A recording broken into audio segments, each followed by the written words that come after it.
Welcome to BSc Statistics students. In this lesson, I discuss UV method and MODI method. These are the two methods. Of course, same methods we can speak. A small difference.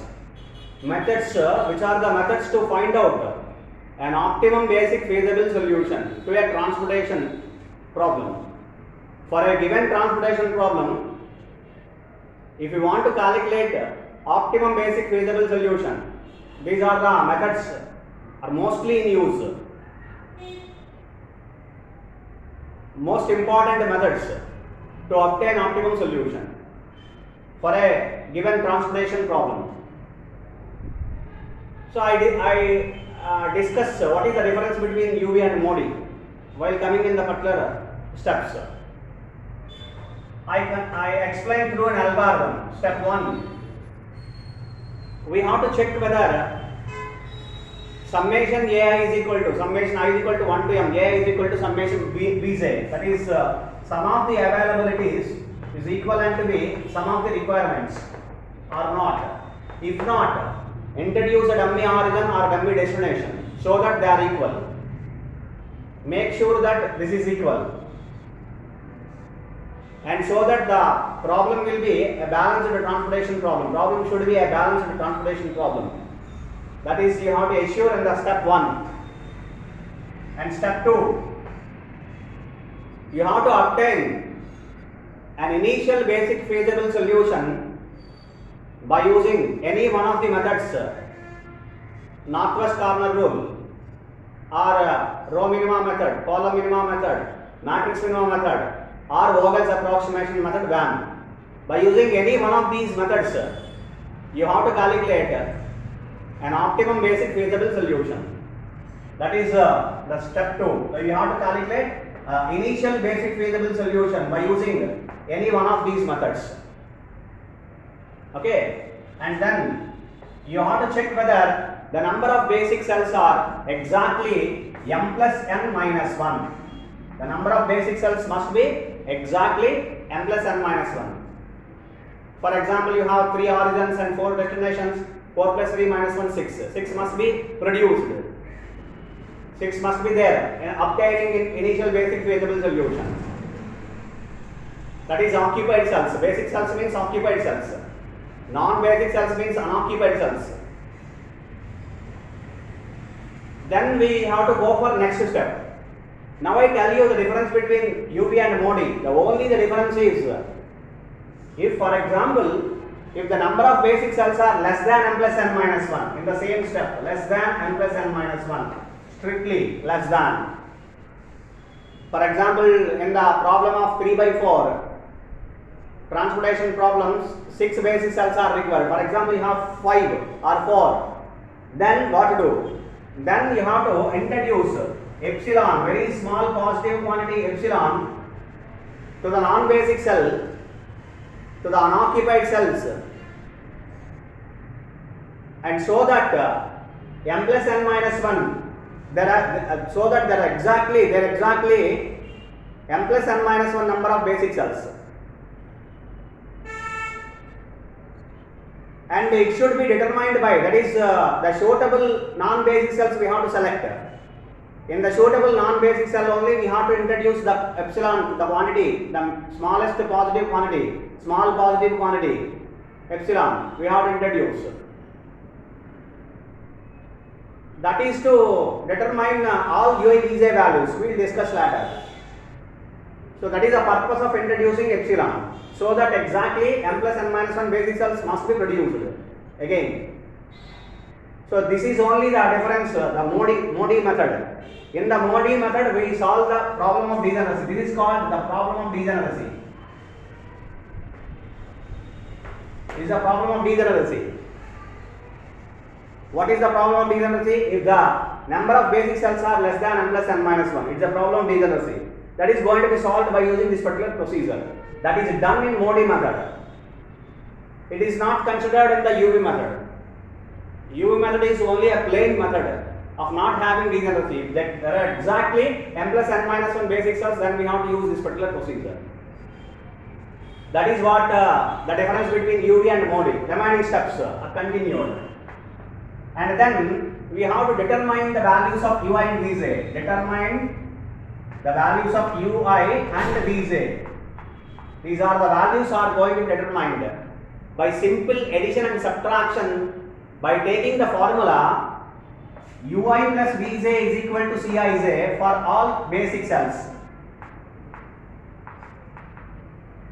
By considering for all basic cells, the formula UI plus Vz is equal to Ciz, by assuming any one of UI or Vz is equal to UI is equal to 0 or Vz is equal to 0, or any one of UI or Vz, I is equal to 1tm, j is equal to 1tm, by considering sum of the one of the value among the values UI and Vz is equal to 0, either UI is equal to 0 or Vz is equal to 0 for some particular value, by considering one value, and by taking the formula, by using the formula UI plus Vz is equal to Ciz for all basic cells, you have to calculate the values of UI and Vz, determine the values of UI and Vz.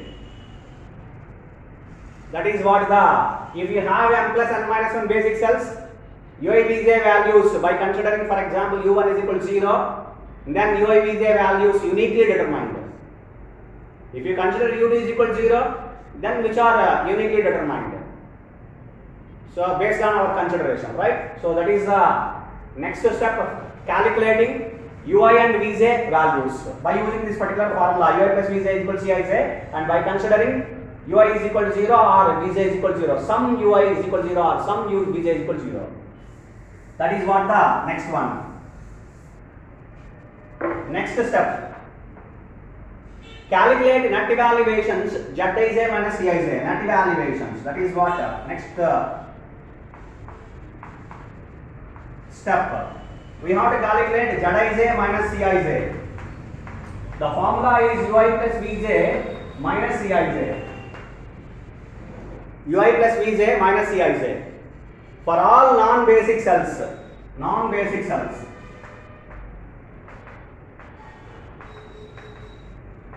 So this is what net evaluations, calculation of net evaluations, calculate net evaluations for all non-basic cells by using the formula Zij minus Ciz is equal to UI plus Vz minus Ciz. I is equal to 1tm, j is equal to 1tn for all non-basic cells. In the previous step, by using basic cells, we have calculated the values of UI and Vz. In the next step, we are calculating step 5. We are calculating net evaluation Zij minus Ciz by using this particular formula UI plus Vz is equal to Ciz for all non-basic cells, that is unoccupied cells. Non-basic cells we have to calculate net evaluations. That is what step 5. Come to step 6. Now we have to examine the sign of Zij minus Ciz. Examine the sign of Zij minus Ciz. Examine the sign of Zij minus Ciz. In this case, in this examination, we may observe two kinds of possibilities, two cases. Case 1. What is case 1? If all Zij minus Ciz, all Zij minus Ciz less than or equal to 0, less than or equal to 0, the current solution is an optimum basic feasible solution. That is, optimum solution is obtained. Right? Then case 2. Case 2. In this case, if at least one Zij minus Ciz, at least one Zij minus Ciz, it is greater than 0, that is positive, not 0, positive. Zij minus Ciz is greater than 0, then you have to consider the highest positive, the most positive net evaluation, which is, if I write the formula ZRs minus CRs is equivalent to the maximum of Zij minus Ciz for which it is greater than 0, that is Zij minus Ciz is greater than 0 for I and j. For all the values of I and j, you select one such value which is having most positive, that is highest positive net evaluation Zij minus Cij among the positive values. You consider the highest positive, most positive. Let it be in the cell R comma S, that is the meaning of this. That is I is equal to some R, J is equal to some S. That is in the cell R comma S. Cell R comma S. In the cell R comma S, it is obtained, for example. For some consideration, it is obtained in the cell R comma S. Then the corresponding non-basic cell enters into the basis. So this procedure, then we have to consider, that is we have to calculate the most positive net evaluation, and this particular procedure determines the cell RS, the non-basic cell RS enters into the basis. This procedure determines which particular cell, non-basic cell, enters into the basis. The corresponding cell R comma S enters into the basis. That is what this procedure is going to be considered. We have examined the sign of Zij minus Cij. In the case 1, if all Zij minus Cij is less than or equal to 0, the current solution is optimum solution. Case 2, if at least one Zij minus Cij is greater than 0, in such a case we have to calculate Zrs minus Crs. For example, in the cell Rs, we have obtained the most positive net evaluation, that is maximum of Ij, Zij minus Cij, for which Zij minus Cij is greater than 0. That is we have to obtain. For example, the most positive net evaluation is obtained in the cell R comma S, then the non-basic cell R comma S enters into the basis. Okay, that is what up to here the procedure is determined. And after that, if you go for step 7,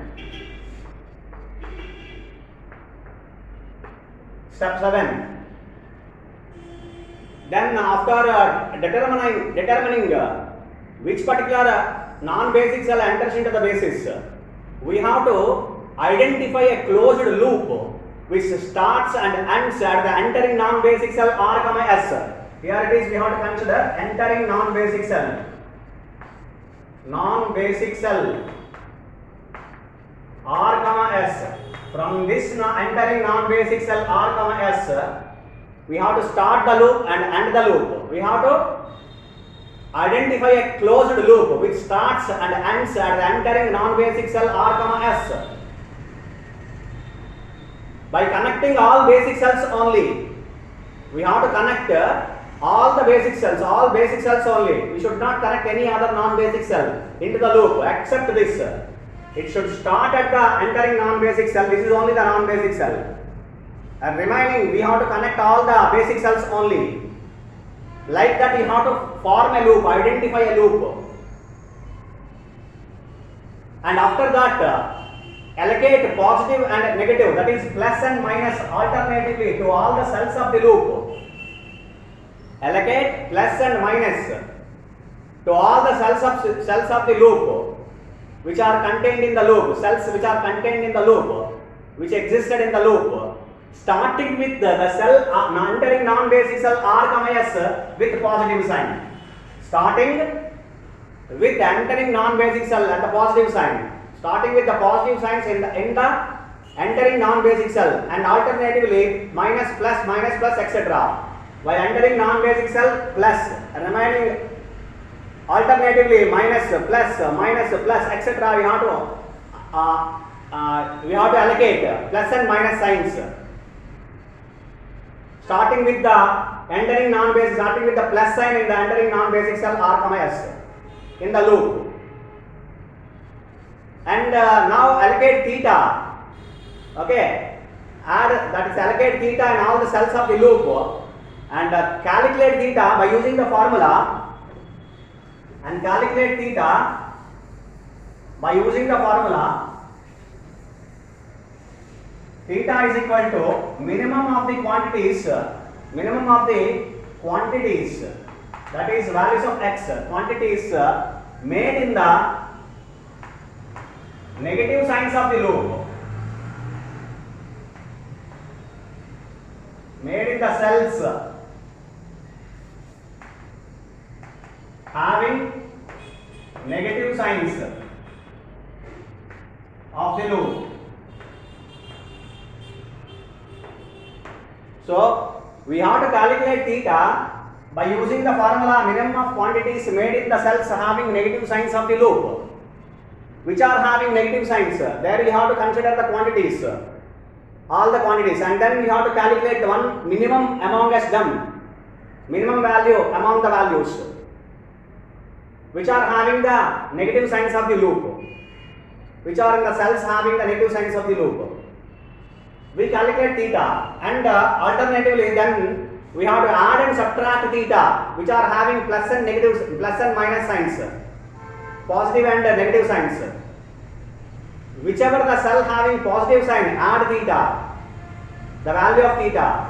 Which are having negative signs of the loop, subtract theta. And this procedure ultimately determines which vector, which basic cell leaves from the basis. This procedure ultimately determines which particular basic cell which leaves from the basis. This is what the procedure of in the step 7. Now we have to continue the steps, the last step, step 8. We have to continue this procedure until an optimum basic feasible solution is obtained. And we have to repeat this particular procedure, step 3 to 7. Steps 3 to 7. We have to repeat this particular procedure, 3 to 7. That is, again we have to go and examine the number of basic cells are m plus n minus 1 or not. In a very particular table, we have to, whenever you are entering into the next transportation table, next transportation matrix, then we have to see examine all the points from 3 to 7. That is, starting with the point of examining how many number of basic cells are there, m plus n minus 1. If m plus n minus 1, then proceed further. Otherwise, use the problem of degeneracy and make it m plus n minus 1 exactly.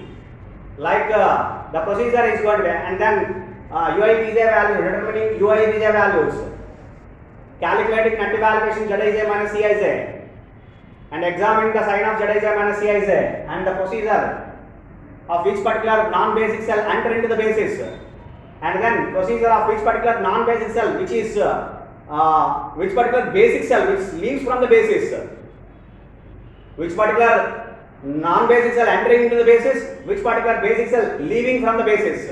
These are the procedures we have to determine. From the step 3 to 7, we have to repeat this procedure until an optimum basic feasible solution is attained. So this is a procedure of UV method and Modi method. The difference of Modi method is only the degeneracy. So it is a special method to solve a particular transportation problem whenever a degeneracy problem is there. Whenever degeneracy problem occurs in the transportation problem, then Modi method resolves degeneracy, and Modi method resolves degeneracy and obtain optimum basic feasible solution. So it is a mix of UV and degeneracy. UV method is without degeneracy. The problem of obtaining, that is the procedure of obtaining optimum basic feasible solution, that is UV method. Modi method is a mix of UV and degeneracy. UV plus degeneracy is nothing but Modi method, modified distribution method. Hope you understand. Thank you.